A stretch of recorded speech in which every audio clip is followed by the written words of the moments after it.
Olá, pessoal, um ótimo dia para todos vocês. Espero que todos estejam muito bem.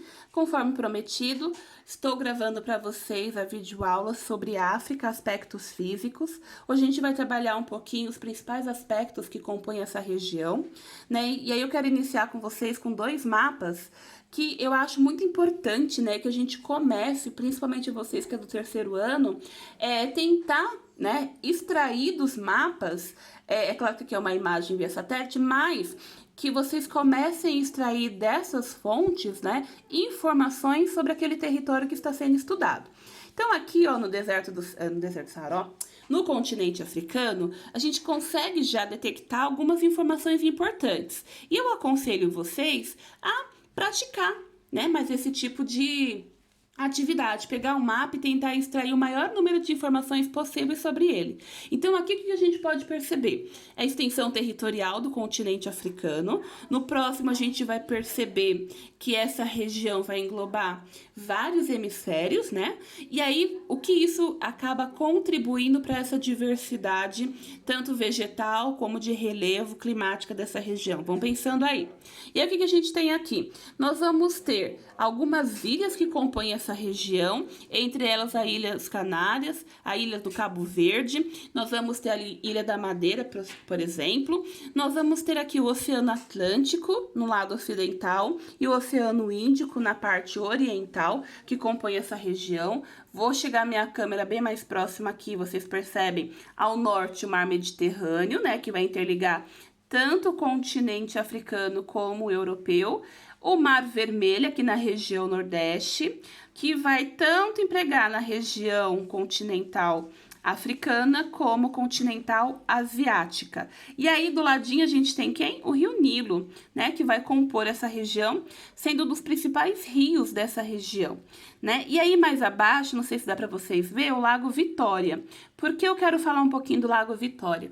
Porque é a partir do Lago Vitória que a gente tem o nosso Rio Nilo, né? Já que ele vai ser a nascente desse rio. E aí é importante a gente analisar algumas características dele, porque o Rio Nilo vai pegar desde a sua nascente e vai passar por todo o deserto do Saara, o que vai contribuir com a agricultura local dessa região, né? Quando a gente estuda lá em história sobre o período, né, do Egito, tal, né, da Idade Média, enfim, eu sou meio perdida nessas idades, assim, mas a gente vai ver a importância do Rio Nilo, né, para a agricultura principalmente. E aí a gente tem algumas características do Rio Nilo que é bem parecidas com na verdade, o nosso rio tem muitas características parecidas com a do Rio Nilo, que é o Rio São Francisco. Ele também vai ter a sua nascente em regiões baixas do nosso território e vai passar por todo o Nordeste brasileiro, né, aquela parte mais semiárida, assim como o nosso Rio Nilo. Por isso que o Rio São Francisco, ele é chamado como Rio Nilo brasileiro, né? Então a gente percebe grandes características não só em relação a clima e vegetação, mas também cultural quando a gente faz esses comparativos, né, África e Brasil, justamente por conta do processo de escravização. E o que mais a gente pode pegar de informação aqui? Então a gente pode perceber, né, que não há recortes em relação ao continente africano na sua parte litorânea, o que acaba prejudicando aí, né, principalmente na formação dos portos naturais dessa região, né? Então esse acesso acaba ficando prejudicado. Nós vamos ter aqui o deserto do Saara, em toda essa região norte aqui que vocês estão vendo. Essa partezinha mais verde, a gente vai ter a floresta do Congo, né? Que também a gente vai estar vendo. E é importante observar que é uma floresta equatorial, que ela vai ter muitas similaridades com a nossa floresta amazônica. E aí aqui embaixo a gente tem também o deserto da Namíbia, né? Então são alguns pontos que só nesse mapa aqui a gente já conseguiu extrair sobre o continente africano. Aí eu tenho aqui, né, na minha cabeça que aluno vai falar assim, ah, professora, é porque você é professora. Não, mas aí quando a gente começa a estudar, quando a gente começa a praticar, acaba ficando um pouco mais fácil a gente extrair essas informações, tá, pessoal? Não é porque eu sou professora, não, eu tive que aprender também, tá? Então, façam essa prática, tentem pegar um mapa, seja do Brasil ou de algum continente, e tentem extrair as informações que estão contidas. É claro que aqui eu tô pegando uma imagem via satélite, mas se eu pegasse um mapa como esse aqui, ó, Deixa eu vir nele, aqui. Eu também conseguiria pegar algumas informações. Então, o que eu posso pegar de informação aqui? Primeiro, eu só vou ignorar um pouquinho isso daqui, porque nós temos 54 países e não 53, tá bom? 54 países que compõem essa região. Ainda há regiões, né, que são dependentes, que são colônias dos países europeus. Aí aqui eu já consigo aquelas informações que eu falei, ó, Mar Mediterrâneo, Mar Vermelho. Aí aqui eu consigo achar o Estreito de Bab Elmadeb, a gente vai ter aqui o canal de Moçambique, e aí o que eu falei para vocês, né, dos hemisférios, eu tenho aqui a linha do Equador, que vai dividir o continente africano em hemisfério norte e hemisfério sul, e eu tenho o meridiano de Greenwich passando aqui por ele também. E aí ele vai separar em parte ocidental, hemisfério ocidental e oriental, tendo predomínio, é claro, na região oriental, ok? Mas por conta disso, acaba contribuindo para essa diversidade que a gente vai encontrar em relação ao continente africano, tá? E aí, como eu havia falado para vocês, nós vamos ter 54 países, sendo que 48 está na região continental, e as outras regiões, as outras 6, né, os outros 6 países, vão estar na parte insular. Tá? Então, essas são algumas das características que a gente consegue extrair dos mapas. Agora, vamos lá falar um pouquinho... das subdivisões. A primeira subdivisão que eu coloquei aqui para vocês, deixa eu tentar arrumar minha câmera, ela vai estar dividindo a África em 5 partes. Quais são elas? África Setentrional, África Ocidental, África Central, Oriental e Meridional. Nós não vamos estudar, por conta do tempo, por regiões relacionado ao aspecto físico. A gente vai ver esses aspectos de uma forma geral, porém a gente vai estudar a partir da segunda subdivisão que eu coloquei aqui para vocês, que é essa daqui. Eu nomeei como subdivisão social ou socioeconômica. E aí cultural também. Por quê? Porque eu vou ter aqui 2 Áfricas, né, que talvez em filmes vocês já tenham ouvido falar, né, que nós vamos ter a África branca, que é a região norte, e nós vamos ter a África negra, que também é chamada de África subsaariana. A África norte a gente chama de África saariana, né? Por que será? Então, é nessa regiãozinha aqui, do qual a gente vai ter a população árabe vivendo nessa região. Mas aí, na próxima aula, a gente vai estar falando sobre cada uma delas, tá bom? E as disparidades que a gente encontra aí. Então, aí eu coloquei aqui para vocês o outro mapa, né? O mapa político que separa essas 2 regiões, da África branca e África negra. É importante que depois vocês registrem lá no caderno de vocês que a África branca é a África saariana e que a África negra é a África subsaariana, tá? Porque se cair na prova um e outro, vocês já sabem quem é quem, tá bom?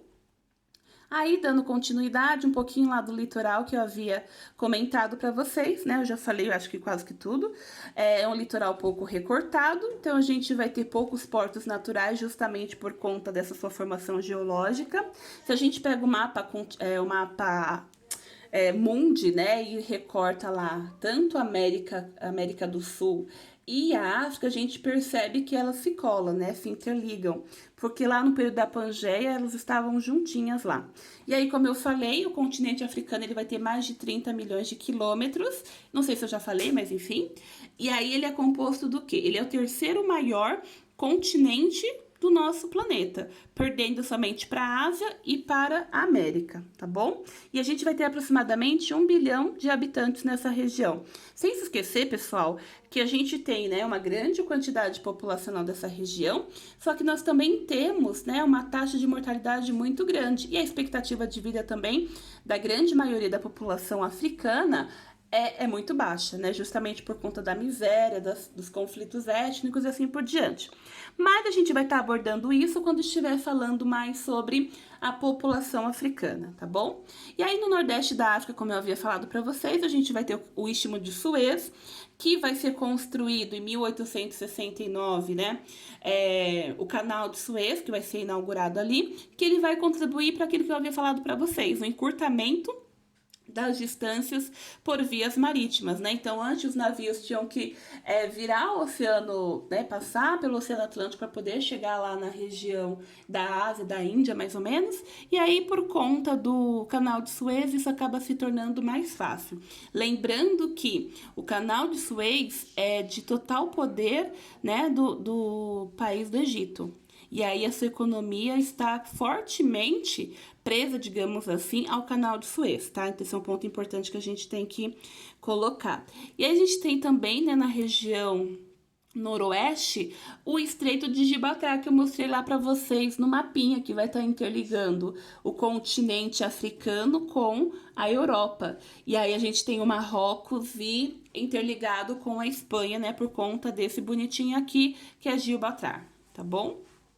Aí essa região é controlada pelo Reino Unido, que eu esqueci de falar, e nós vamos ter uma largura aproximadamente, né, a largura dele é de 12 a 14 quilômetros. Lembrando, pessoal, que essa região é uma das regiões que mais sofre, né, com a imigração ilegal, justamente porque dá acesso para a Europa. Então, a gente já viu várias reportagens de barcos, né, que são afundados ou que pelas condições precárias acaba afundando e as pessoas morrendo afogadas, como foi o caso daquele bebê, né, que saiu em várias notícias, que fizeram várias imagens interpretando, então, aquele menininho que morreu afogado, tá bom? Então, isso é constante que ocorre nessa região. Aí, dando continuidade aqui, a gente vai falar um pouquinho do relevo. E aí, o que eu preciso saber do relevo, né? Peguei outro mapa aqui para a gente também pegar as informações contidas nele. Então, logo na imagem, a gente já percebe o quê? Já percebe dois pontos fundamentais do relevo africano. Um deles é o quê? Os picos, né? Que são os dois maiores picos que a gente tem nessa região, que é o pico do Kilimanjaro, que vai ficar na região mais abaixo aqui, e o pico do Quênia, que vai ficar mais nessa região, né? Então, eles são os pontos mais altos aqui que a gente tem do continente africano. A gente tem as cadeias de montanha, ó, que fica nessa região aqui. E aí a gente vai ter lá em cima também a cadeia do Atlas, né? Que vai estar localizada lá na região noroeste, próximo do Marrocos, da Argélia, mais ou menos ali. E aí o que a gente precisa saber da cadeia do Atlas? Que ela é uma formação geológica recente, né? Do período terciário. E aí o ponto culminante dela vai dar de aproximadamente de 4.000 metros, que é o Monte Tobiquel, acho que é mais ou menos assim que fala. Né? Então, são pontos importantes que a gente tem aqui das cadeias montanhosas, né? E aí, o que a gente precisa também analisar de importância disso daí? São esses maciços montanhosos, que são essas regiões aqui mais escuras, que são formações geológicas antigas, né? Compostas por Volta de Jalon, lá nos Camarões e na Etiópia. E aí que são formações vulcânicas, né? E dentro deles a gente vai ter o Planalto dos Grandes Lagos, onde a gente vai ter o ponto culminante, que é o Monte do Kilimanjaro, que é esse bonitinho aqui que eu tô falando pra vocês. Tá bom? Então, esse é um ponto importante que a gente tem que observar aí. O que mais a gente tem que observar? Os planaltos. No próximo slide, eu vou estar mostrando para vocês os tipos de planalto que tem nessa região. Ah, e fora, já estava me esquecendo, desse falhamento que a gente vai ter vulcânico, né? E esse falhamento é importante porque ele vai ocorrer pelo choque das placas tectônicas, e aí que a gente chama de Rift Valley. E aí o que vai ocorrer, né? Por conta desse choque das placas tectônicas, vai ter uma grande abertura dessa região, e aí esse magma ele vai resfriar, criando um novo solo, que daqui a pouco eu vou estar mostrando para vocês a imagem dele. Aí os tipos de planalto que a gente vai encontrar ali serão os seguintes: o planalto setentrional, né, que vai estar lá localizado no deserto do Saara. E aí a gente vai ter uma formação geológica mais recente, né? E aí eu tinha dado exemplo para vocês da cadeia montanhosa do Atlas, que vai estar nessa região. Depois a gente tem o Planalto Centro-Meridional, né? Que vai ser uma região com altitude média. E aí, o que é importante a gente observar é que ele vai abranger porções com altitudes médias relativamente elevadas, principalmente no deserto A gente vai ter, na verdade, duas depressões, que é a Bacia do Congo, onde vai estar localizada a Floresta do Congo, e o deserto de Kalahari, tá bom? E o último é o Planalto Oriental. O Planalto Oriental, o que a gente precisa pegar aqui? Que ele vai ter uma altitude bastante elevada. E aí, aqui é onde que eu falei para vocês que a gente vai ter o Rift Valley, né? Deixa eu ver se eu pego aqui a imagem. Peraí. Aqui, ó. Né? Então, a gente vai ter aí essa fossa vulcânica nessas regiões. E aí, nós vamos ter o Rift Valley que eu havia comentado para vocês, que é essa abertura aqui, ó. Teve essa abertura e a gente vai ter, então, essa formação, né, geológica proveniente desse choque de placas tectônicas. E encontra-se o Monte do Kilimanjaro, tá bom? Lá na Tanzânia. Fora que a gente também vai encontrar nessas regiões os lagos que eu havia comentado para vocês, né? Que é a Tangânia, a Vitória e o Niassa. Na verdade, acho que eu só falei do Vitória quando eu mostrei lá o mapa. Mas um pouco mais abaixo a gente vai ter o Tangânica e o Niassa, tá bom? Só para vocês se localizarem. Aí, trouxe mais um mapa para vocês, né? A intenção aqui é que a gente observe bastante os mapas pra gente pegar essas informações. Então, a gente percebe aqui, né, apesar da extensão do continente africano, ainda é muito precário os rios, né, que compõem essa região. Por isso que a gente vai ter aqui, ó, uma grande dificuldade de água, tendo regiões que vão comprar água para poder manter a população. Então, quais são os rios principais que a gente consegue identificar? A gente tem o rio Níger, o Congo, o rio Nilo, que vai pegar nessa região, né? A gente tem o rio Orange aqui embaixo. E aí, depois a gente vai ter aqui também os lagos, né? Que eu havia comentado para vocês. O Lago Niassa, o Lago Tangânia e o Lago Vitória. Tá bom? Então, esses são os principais rios que compõem essa região. Lembrando que é uma hidrografia modesta, né? Ou seja, precária, justamente porque vai ter muitas regiões que não têm rios para poder suprir as necessidades da população. Isso vai ocorrer justamente por conta do clima seco que impera essa região, né? Lembrando que o rio Nilo aqui, ele é um rio perene, né? Então, no decorrer do ano, ele tem água, digamos que abundantemente, né? Eles são poucos navegáveis, porque conforme eu mostrei para vocês no mapa anterior, nós vamos ter bastantes regiões planálticas, o que acaba prejudicando essa navegação. Por isso que a gente vai ter muitas quedas d'água nessa região, ok? E aí é importante lembrar que por conta de ser regiões planálticas, ela acaba favorecendo no potencial hidrelétrico. Só que por conta da situação precária, né, subdesenvolvida do continente africano, esse potencial hidrelétrico ainda é pouco desenvolvido, tá bom? Então, são algumas características importantes. Aí aqui, apesar de já ter falado, eu vou passar brevemente para vocês, porque eu já comentei as principais características desses rios, né? Depois, com os slides, vocês podem estar pegando lá.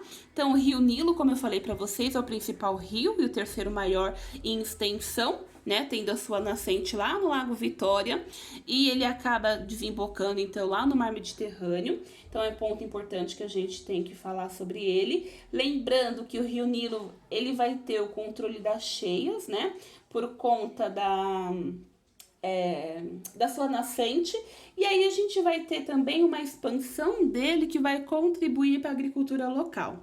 Já o Rio Congo, nós vamos ter aí a sua nascente, né, no ex-Zaire, e ela vai desembocar lá no Oceano Atlântico. Vai ser o segundo maior rio do mundo, e aí o que nós vamos poder observar em relação a ele? Nós podemos observar que ele vai ser importante para a navegação e geração de energia elétrica. E aí ele é importante, na verdade, né, que ele é importante, mas ele é o primeiro, né, do continente em volume de água. Então, são algumas características importantes sobre ele também. E aí o outro rio, que é o rio Níger, né, ele vai nascer lá no sul do Saara e vai desembocar lá no Golfo da Guiné. O que a gente pode pegar de importante dele? Que ele vai atravessar justamente as regiões de savanas e nas regiões desérticas, sendo importante para a agricultura local, né? Então, esses rios, uma das grandes importâncias que eles vão empregar é em relação à agricultura local, né? Já que vai ser uma das grandes fontes de economia dessa região, tá? Aí o rio Zambeze, que vai estar banhando o sul da África e desembocando lá no Oceano Índico. E aí, o que a gente pode colocar de importância dele? Ele vai ter um grande potencial hidrelétrico com presença de cataratas, como é o caso da Catarata da Vitória, né? Que fica situada lá pela Zâmbia e Zimbábue.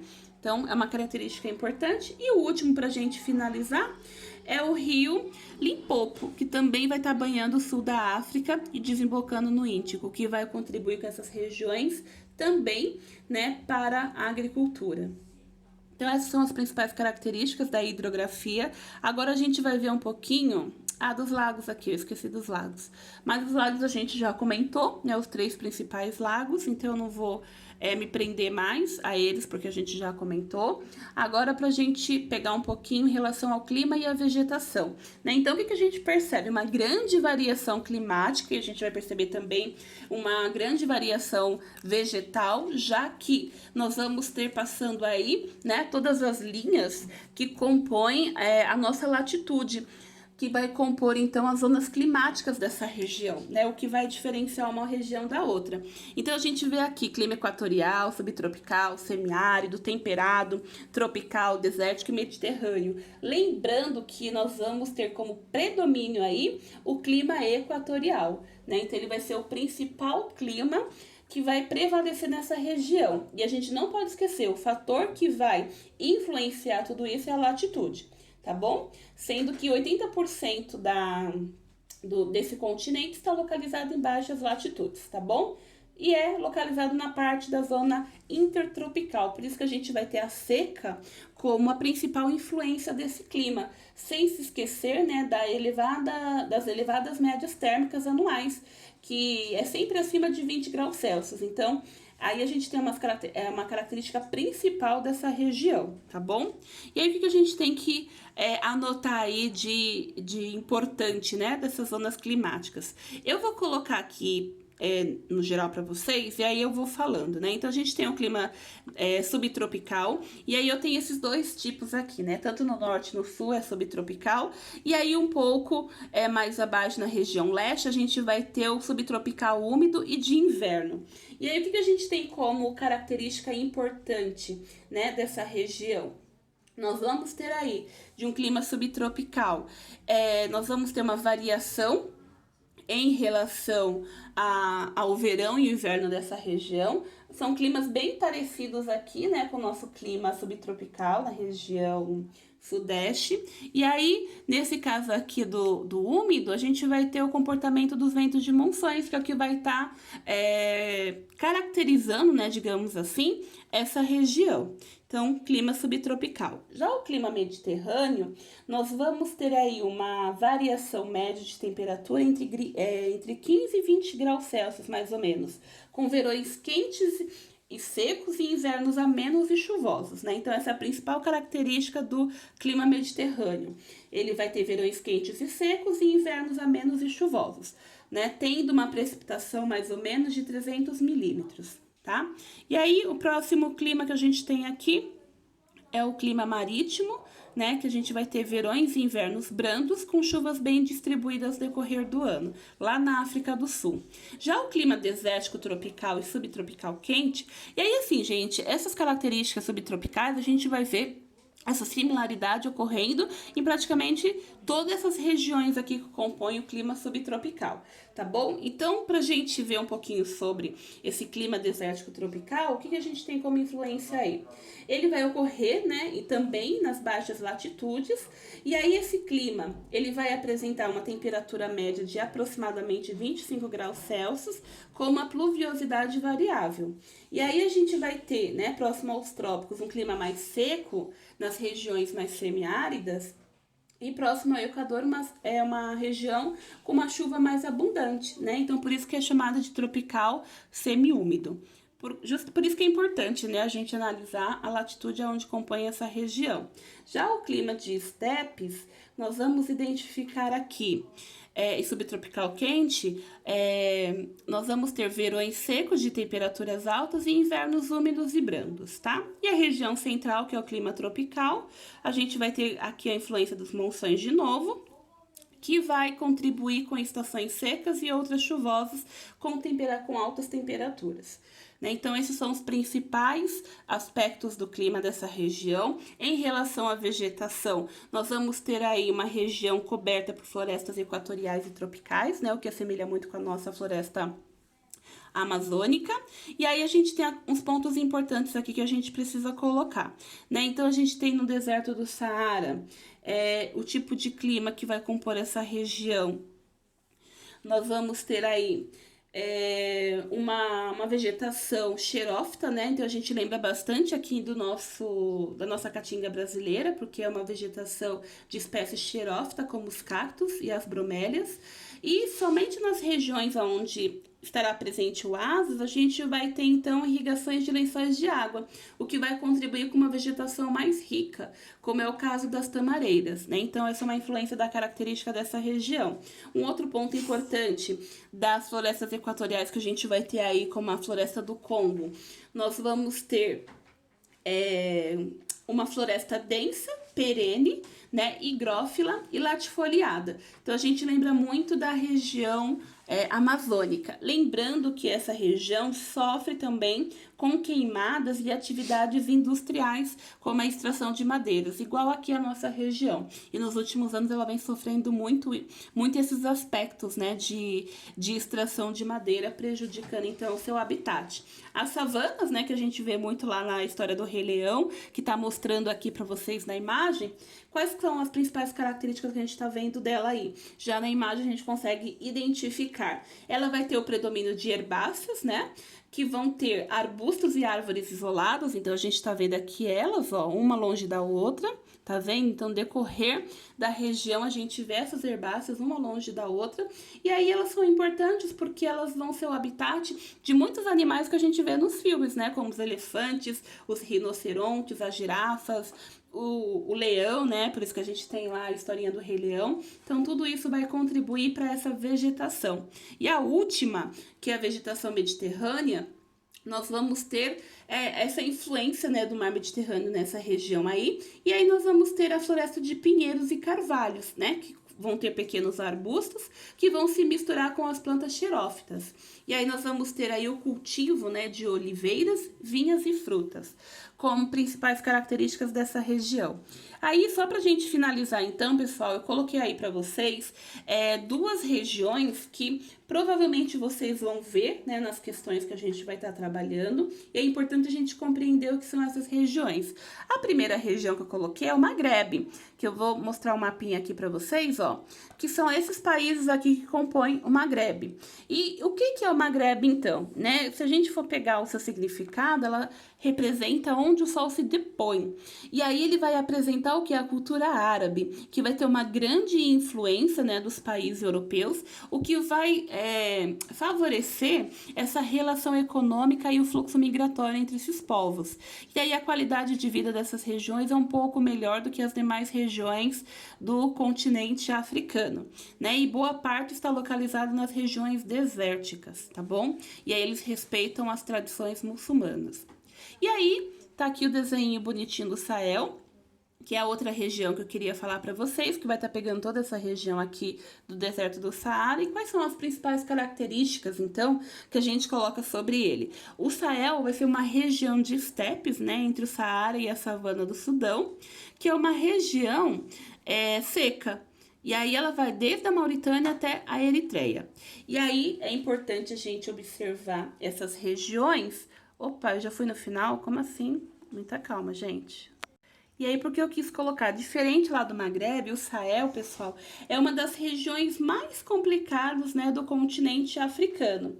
Porque é ali que a gente vai encontrar os grandes problemas da fome de forma mais intensa. Justamente porque, né, ele vai estar localizado nessa região que eu coloquei aí para vocês, né, entre o Saara e a savana do Sudão, né, então vai ser uma vegetação de estepe. Eles têm pouco índice pluviométrico, então há uma escassez de chuva e a gente não vai ter rios, né, influentes aí nessa região, o que acaba prejudicando também a agricultura, né, já que essa agricultura não atende às necessidades da população, o que acaba gerando essa fome e desnutrição, né? Por exemplo, lá no Jade, é uma das regiões que mais sofre com a fome. Cerca de 3 milhões da população sofre, né, por conta da fome dessa região, né? Aqui, ó. Então, assim, porque eu quis colocar para vocês conhecerem um pouquinho os principais impactos, né? Quanto Maghreb a gente vai ter uma população um pouco melhor no nível de desenvolvimento, quando a gente chega no Sahel é totalmente diferente.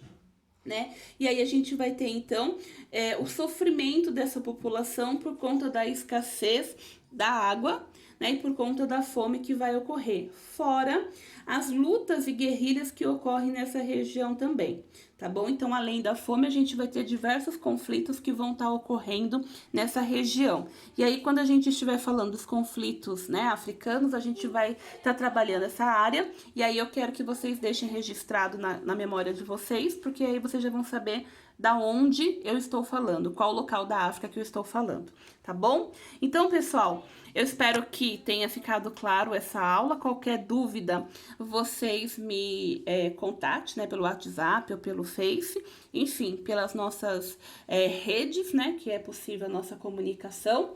Tentei falar da forma mais resumida possível para poder auxiliá-los nesse momento, tá bom? Qualquer coisa eu estou à disposição e a gente se vê na próxima aula. Um abraço, tchau, tchau!